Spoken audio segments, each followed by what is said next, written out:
పరిపూర్ణమైనటువంటి జీవితాన్ని గుర్చిన సంగతులను కొన్ని విషయాలను నేను జ్ఞాపకం చేయడానికి ఇష్టపడుతూ ఉన్నాను. ఈ లోకంలో అనేక మంది 100 సంవత్సరాలు, 150 సంవత్సరాలు, 130 సంవత్సరాలు ఎంతకాలం బ్రతికాము అనేది ప్రాముఖ్యమైన విషయం కాదు. ప్రభువుతో ఉండడం, సదాకాలం ఉండడం అది గొప్ప ధన్యత.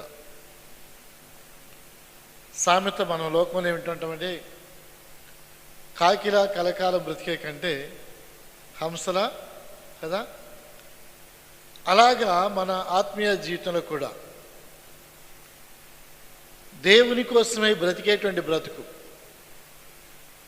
దేవుని కొరకే జీవించేటువంటి జీవితం ఇది ప్రాముఖ్యమైనది. పేరులో గొప్పతనం లేదు, లైఫ్ స్పాన్లో కూడా గొప్పతనం లేదు. ఎక్కడ గొప్పతనం ఉంది అంటే, మనం దేవునికి ఎంత ఇష్టంగా ఉన్నాము, దేవునికి ఎంత లోబడుతున్నాం. ప్రభువుతో ఉండేటువంటి కాలం శాశ్వతమైనటువంటి కాలం, దాని కొరకే మనం సిద్ధపడుతున్నామా లేదా, ఇది ప్రాముఖ్యమైన విషయం. ఈ రోజున హనోక్ అనేటువంటి ఒక వ్యక్తి జీవితాన్ని నేను మీదకు తీసుకుని వస్తున్నాను. హనోక్ అనే మాటకు అనాయింటింగ్ అని అర్థం. ప్రతిష్ఠించబడిన వాడు, ప్రతిష్ఠించబడిన జీవితం. పేరు చాలా ప్రాముఖ్యమైనది. పరిశుద్ధ గ్రంథంలో 2 హనోకులు ఉన్నారు. ఒక హనోక్ ఇప్పుడు మనం చదువుకున్న ఆయన, ఇంకొక ఆయన కంటే ముందున్నాడు. ఒక ఆయన కంటే ముందు ఒక ఆయన ఉన్నాడు. ఎక్కడ అమ్మా?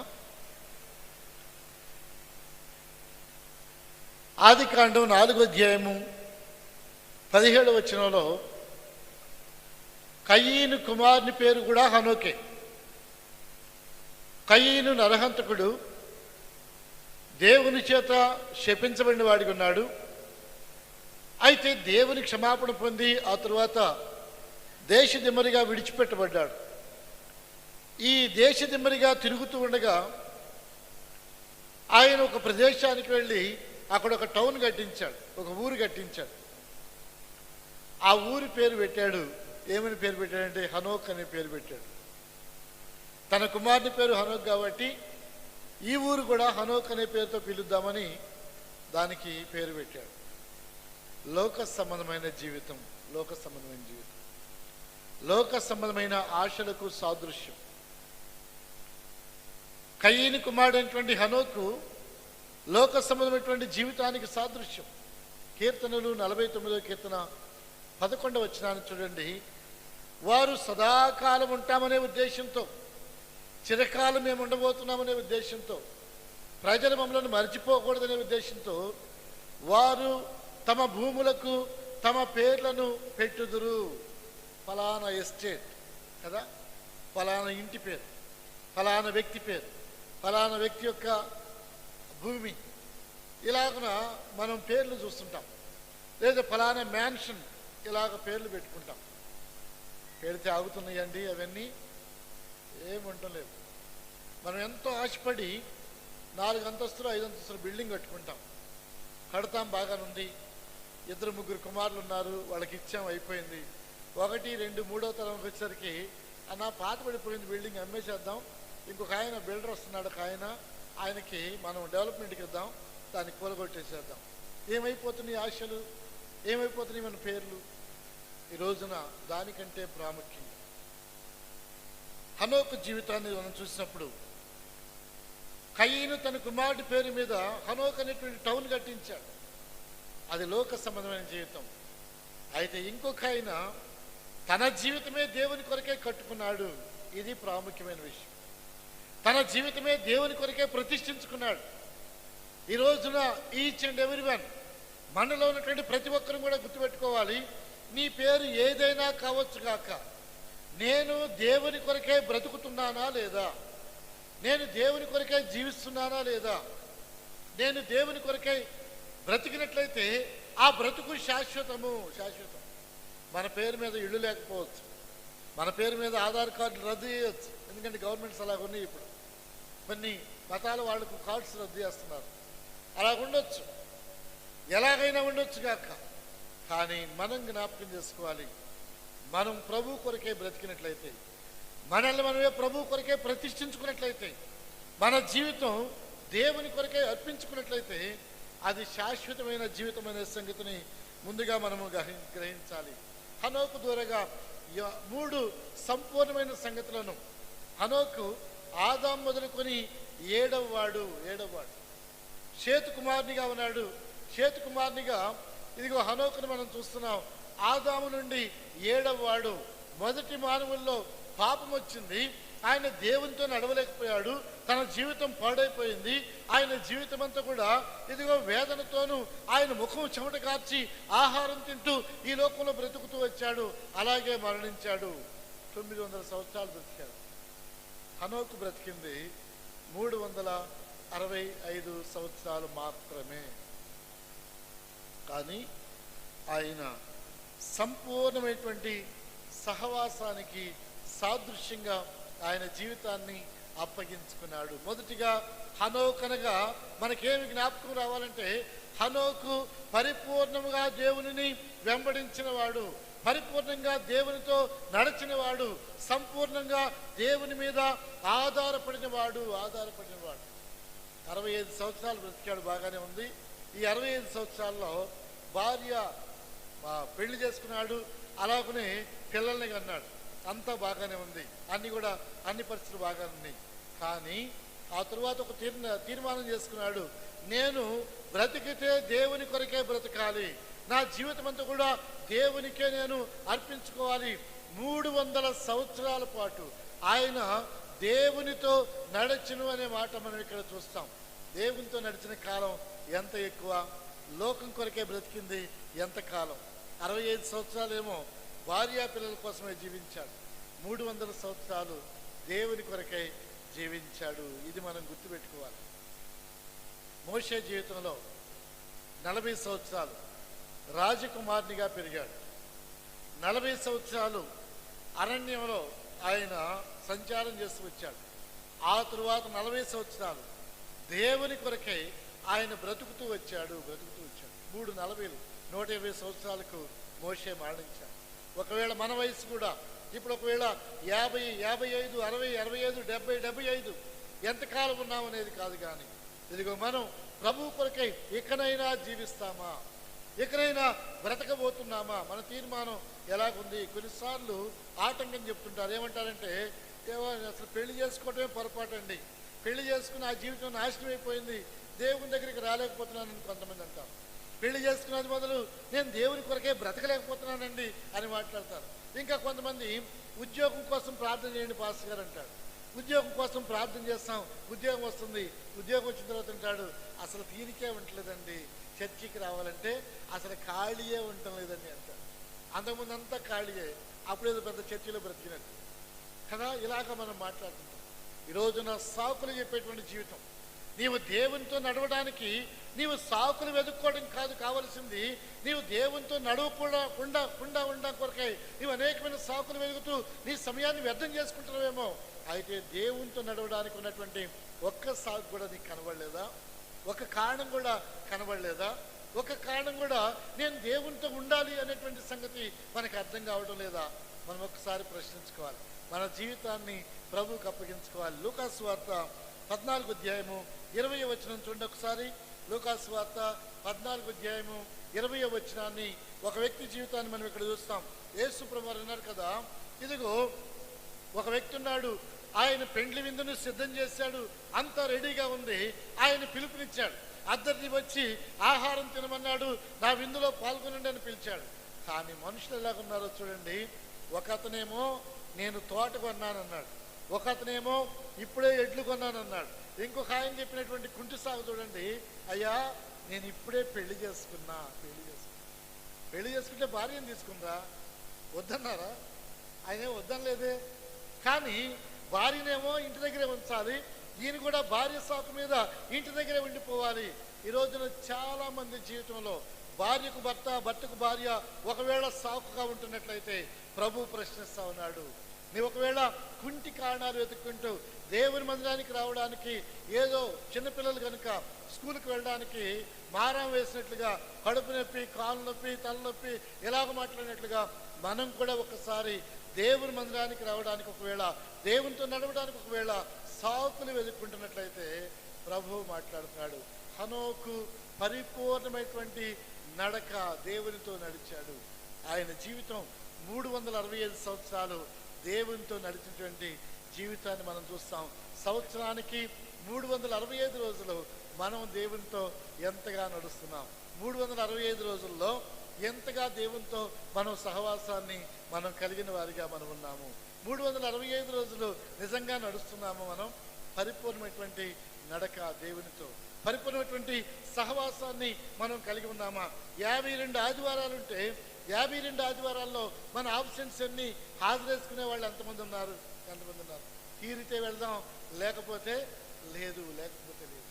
క్రీస్తునందు ప్రియమైన దేవుని బిడ్డలారా, దేవునితో సహవాసం, లోకముతో వైరము. లోకంతో స్నేహం చేసావా, అది దేవునికి వైరంగా ఉంటుందనే సంగతిని నేను ప్రేమతో మీకు జ్ఞాపకం చేస్తాను. హనోకు పరిపూర్ణమైనటువంటి సహవాసానికి సాదృశ్యము. ఏ సాకు చెప్పలేదయ్యా, నా పిల్లలు, లేకపోతే నా భార్య, నా కుటుంబం, ఏ సాకులు చెప్పలేదు. 300 సంవత్సరాల పాటు దేవునితో నడిచాడు. తన జీవితం అంతా కూడా దేవుని మీద ఆధారపడుతూ వచ్చాడు. పరిపూర్ణమైనటువంటి సహవాసానికి హనోకు జీవితం సాదృశ్యమని మొదటిగా నేను మీకు జ్ఞాపకం చేస్తున్నాను. రెండవదిగా హనోకు జీవితము పరిపూర్ణమైనటువంటి సువార్త జీవితము, పరిపూర్ణమైన సువార్తికుని జీవితం. ఎలాగో చూడండి ఒకసారి. లైఫ్ ఆఫ్ గాస్పల్ అంటాం. ఆయన జీవితమే ఒక సువార్త. బహుశా 65 సంవత్సరాల తరువాత హనోకు దేవునితో నడవడం ప్రారంభించినప్పుడు ఆ ఊరు వాళ్ళు అడుగుంటారు, ఏమైంది హనోక్, 65 సంవత్సరాలు బాగానే ఉన్నావు కదా, ఈ 66వ సంవత్సరం నుంచి ఏమైంది నీకు? ఎప్పుడు చూసినా కానీ దేవుడు దేవుడు దేవుడు అని మాట్లాడుతున్నావు అంటే, అప్పుడు ఆయన చెప్పుంటాడు, ఒకవేళ ఇదిగో నా జీవితంలో 65 సంవత్సరాల కాలం కంటే కూడా నా దేవుని కొరకై నేను ఇంకా 3 రెట్లు 4 రెట్లు బ్రతకాలని నేను తీర్మానపరుచుకున్నాను. కాబట్టి సువార్త చెప్తూ వచ్చాను. ఎలాగో చూడండి ఒకసారి.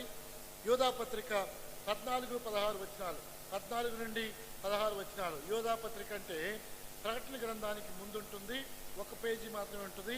మీరు చూడండి. యోధావు రాసిన పత్రిక 14-15 వచనాల్లో, ఆదాము మొదలుకొని 7వ వాడైన హనోకు కూడా వీరిని గురించి ప్రవచించి ఇట్లా, నేను హనోకు ఏమని చెప్తున్నాడంటే, తాను బ్రతికినటువంటి కాలము, తాను బ్రతికినటువంటి జీవితము ఎలాగుందో, ఎలాంటి ప్రజల మధ్యలో ఆయన ఉన్నాడో మాట్లాడుతూ ఆయన ఏమని మాట్లాడుతున్నాడంటే, చూడండి, ఇదిగో అందరికీ తీర్పు తీర్చుకును, వారిలో భక్తిహీనులందరూ, భక్తిహీనముగా చేసిన వారి భక్తిహీన క్రియలన్నింటిని గురించి, భక్తిహీనులైన పాపులు తనకు విరోధముగా చెప్పిన కఠినమైన మాటలన్నింటిని గురించి వారిని ఒప్పించుటకును ప్రభు తన వేవేల పరిశుద్ధుల పరివారముతో వచ్చెను. ఎప్పుడు వచ్చాడు ప్రభు? హనోకు కాలంలో వచ్చాడా? ఆయన ముందుగా ప్రవచనం చెప్తాడు, సువార్తలోనే ప్రవచనం. ఇదిగో ప్రభు వేవేల పరివారంతో రాబోతున్నాడు. ఆయన ఈ లోకానికి ఎందుకు రాబోతున్నాడు అంటే, ఆయన భక్తిహీనులకు ఆయన తీర్పు తీర్చేటువంటి గడియ నిర్ణయించాడు. దానికోసమై రాబోయే కాలాన్ని గురించి ఆయన హెచ్చరిక చేయడం కొరకై ఈ లోకానికి ఆయన శరీరధారిగా వేవేల పరిశుద్ధులతో కూడా ఆయన రాబోతున్నాడనే సంగతిని ఆయన మాట్లాడడాన్ని, లేకపోతే హనోకు మాట్లాడడాన్ని మనం ఇక్కడ చూస్తాము. చూడండి, ఇదిగో వారు పాపులు తనకు విరోధముగా చెప్పిన కఠినమైన మాటలన్నిటి గురించి వారిని ఒప్పించుటకు ప్రభు తన వేవేల పరిశుద్ధుల పరివారంతో వచ్చును. వారు తమ దురాశల చొప్పున నడుచుచు. ఎలాగ నడుస్తున్నారు లోకంలో? హనోకేమో దేవునితో నడుస్తున్నాడు, భక్తి విశ్వాసాలతో నడుస్తున్నాడు, పరిపూర్ణమైనటువంటి జీవితాన్ని ప్రభు కొరకై ప్రతిష్ఠించుకొని ప్రభువుతో నడుస్తుంటే, లోకమట దురాశలతో నడుచు, వారు దురాశల చొప్పున నడుచుచు లాభం నిమిత్తము మనుషులను కొనియాడుచు. అక్కడ 6 అనే కంకేసి కింద రాస్తున్నాడు చూడండి, ఫుట్ నోట్లో ఏమని రాశాడు చూడండి ఒకసారి. 6 అనే చోట ఏమని ఉంది ఒకసారి చదవాలి అందరూ. ముఖస్థుతి చేయుట. ఈ రోజున సంఘాలు విశ్వాసులు పాడవడానికి కారణం ఏంటంటే ముఖస్థుతి. ముఖస్థుతి ముఖస్థుతి అక్క నీ చీర చాలా బాగుంది అక్క, ఒకటిదే మనసులో పెద్ద కట్టుకొని అంటది, కానీ పైకి మాత్రం ముఖస్థుతి నువ్వు చాలా బాగు అన్నా, నువ్వు భలే ఉన్నావన్నా, అసలు నీతో మాట్లాడుతున్నా నాకు టైం ఏదో ఇట్లా. ముఖస్థుతి మాటలు, ముఖస్థుతి మాటలు ఈ రోజున లోకం పాడైపోవడానికి కారణం యథార్థత మాట్లాడేవారు లేకపోవడం, సత్యాన్ని గురించి చెప్పేవారు లేకపోవడం, నిజాన్ని గురించి ఒప్పించేవారు లేకపోవడం. పరిశుద్ధాత్మ దేవుడు మిమ్మల్ని సర్వసత్యంలోనికి నడిపించని వాక్యం తెలియజేస్తుంది. అందుకొరకై ఆయన ఈ లోకానికి వచ్చాడు. సత్యమును గురించి సాక్ష్యమించడం కొరకై నేను వచ్చానని ప్రభు మాట్లాడాడు. ఆయన ఎందుకు ఈ లోకానికి వచ్చాడంటే వేవేల పరివారంతో ఆయన ఎందుకు ఈ లోకానికి వచ్చాడంటే రాబోయే తీర్పుని గురించి, ఇదిగో భక్తిహీనులకు విధించబడినటువంటి తీర్పుని గురించి ప్రకటించే కొరకై ఈ లోకానికి వచ్చాడు.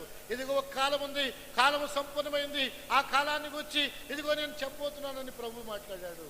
సత్యముని గురించి నేను సాక్ష్యం ఇచ్చుటకు నేను వచ్చాను. అప్పుడు ఇలా అంటాడు కదా, అయ్యా సత్యం అంటే ఏమిటి? సత్యం అనగా ఆయన సజీవుడైన దేవుడు. ఇదిగో మన కొరకై సజీవుడిగా ఆయన ఈ లోకానికి వచ్చాడు. ఆయన సత్యం కొరకై తన ప్రాణమును అర్పించాడు. ఆయన సత్యం ప్రకటించాడు. ఆయనే సత్యమై ఉన్నాడు. ఆయన నీ కొరకై నా కొరకై సిలువలో మరణించాడు. ఇది వాస్తవము, ఇది సత్యం. చాలా మంది ఇంకా సాకులు వెతుకుతున్నారు. ఏమోనండి అప్పుడు ఎవరు చూడొచ్చారు? ఆధారం లేనటువంటి పురాణాలను నమ్మినంతగా ఆధారాలు ఉన్నటువంటి ప్రభువుని నమ్మడానికి అనేక మంది కుంటి సాకులు వెతుకుతున్నటువంటి దినాలను మనం చూస్తూ ఉన్నాం. సత్యము కొరకై సాక్ష్యం ఇచ్చట కొరకు నేను వచ్చాను. ప్రభు అంటున్నాడు కదా, ఆయన సిలువ పరిపూర్ణమైనటువంటి సత్యమును గూర్చినటువంటి సువార్త ఉన్నదని నేను ప్రేమతో మీకు జ్ఞాపకం చేస్తాను. హనోక్ అంటున్నాడు కదా, అలాంటి ప్రజల మధ్యలో ఆయన వేవేల పరివారంతో ఆయన రాబోతున్నాడు అనే సంగతిని ఇదిగో హనోకు ప్రకటిస్తూ వచ్చాడు. ఆది కాండంలో రాయలేదు ఆ మాట, యోధా పత్రికలో రాశారు. హనోకు 300 సంవత్సరాల పాటు ఏమని ప్రకటించాడంటే దేవుని రాజ్యము సమీపంగా ఉంది. ఇదిగో భక్తిహీనతను విడిచిపెట్టాలి, ప్రభు కొరకే జీవించాలి. ప్రభు కొరకే జీవిస్తే నిత్యరాజ్యము, సత్యరాజ్యము, సత్యవంతుడి ఆయన సహవాసంలో మనం సదాకాలము ఉండబోతున్నాము. ఇది ప్రకటించాడు, ఇది ప్రకటిస్తూ వచ్చాడు. ఆయన సత్యముని గురించి సాక్ష్యం ఇవ్వడం కొరకై యేసు ప్రభు వారు ఆయన సిలువలో బలియాగంగా అర్పించబడబోతున్నాడు అనే సంగతిని హనోకు ఆనాడే ప్రకటించాడు. 1000 సంవత్సరాల పూర్వం ఆయన ప్రకటించాడు. ఆత్మ ద్వారాగా ప్రవచనం మనం ఇక్కడ చూస్తాం. ఆత్మ ప్రవచనాలను తెలియజేస్తాడు. ఆత్మ మర్మాలను బయలుపరుస్తాడు. ఆత్మ సత్యముని గురించి సాక్ష్యం ఇస్తాడని నేను ప్రేమతో మీకు జ్ఞాపకం చేస్తాను. మర్మాలు మనవి కాదు, రహస్యములు దేవునివి అని వాక్యం తెలియజేస్తుంది. రహస్యములు యెహోవా వశములో ఉన్నాయి. ఆయన ఎవరికి బయలుపరుస్తాడో అది వారికే బయలుపడుతుంది, మనకు అది అర్థం కాదు. క్రీస్తునందు ప్రియమైన దేవుని బిడ్డలారా, రెండవదిగా మనం చూస్తున్నాం హనోకు జీవితము సువార్త జీవితము. ఎలాగనగా యేసు ప్రభువారు ఈ లోకానికి రాబోతున్నాడు. ఆయన సత్యవంతుడని ఇదిగో తీర్పు పొందబోతున్నాడు.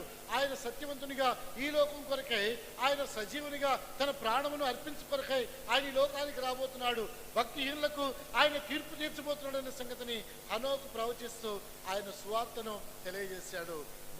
మెప్పులు మారి మాటలు మాట్లాడే ప్రజల మధ్యలో మొహమాటంతో మాట్లాడే ప్రజల మధ్యలో, ముఖస్థుతి చేసేటువంటి ప్రజల మధ్యలో ఆయన సువార్తను ప్రకటిస్తూ వచ్చాడు. ముఖస్థుతి చేయలేదు. ఇదిగో మీరు భక్తిహీనంగా ఉంటే భక్తిహీనంగా ఉన్నారు, ఇదిగో భక్తి కలిగి ఉంటే భక్తి కలిగి ఉన్నారు. రెండే మాటలు. మన మాటలు అవునంటే అవును, కాదంటే కాదు. ఒకవేళ అంతకు మించినది అది దుష్టుని నుండి పుట్టినదని వాక్యం తెలియజేస్తూ ఉంది. ఈ రోజున అలాగ మాట్లాడుతున్నాం మనం కదా. అందరికీ 2 నాలుకలు అయితే మనకు 3 నాలుకలు ఉన్నాయి. కొన్నిసార్లు 3 ఉంటుంది. అంటే అటు మాట్లాడేది ఒకటి, ఇటు మాట్లాడేది, మధ్యలో మాట్లాడేది ఒకటి. అలా కాదు. క్రీస్తునందు ప్రియ దేవుని బిడ్డలారా, చూడండి హెబ్రీ పత్రిక 9వ అధ్యాయం 11వ వచనం. హెబ్రీ పత్రిక 9వ అధ్యాయము 11వ వచనంలోను అలాగనే హెబ్రీ పత్రిక 7వ అధ్యాయము 28వ వచనంలో కూడా మనం చూస్తాం, యేసు క్రీస్తు ప్రభువారు నీ కొరకై నా కొరకై ఆయన పరిపూర్ణమైనటువంటి బలియాగముగా అర్పించబడ్డాడు అనే సంగతిని వాక్యం మనకు తెలియజేస్తా ఉంది.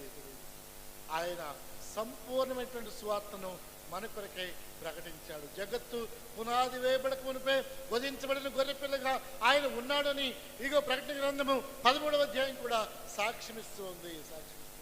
కాబట్టి రెండవదిగా మనం చూస్తున్నాం, యేసు ప్రభువు యొక్క శిలువ పరిపూర్ణమైనటువంటి సువార్తకు కేంద్రం అనే సంగతిని హనోకు గుర్తించి ఆయన మాట్లాడుతూ వచ్చాడు.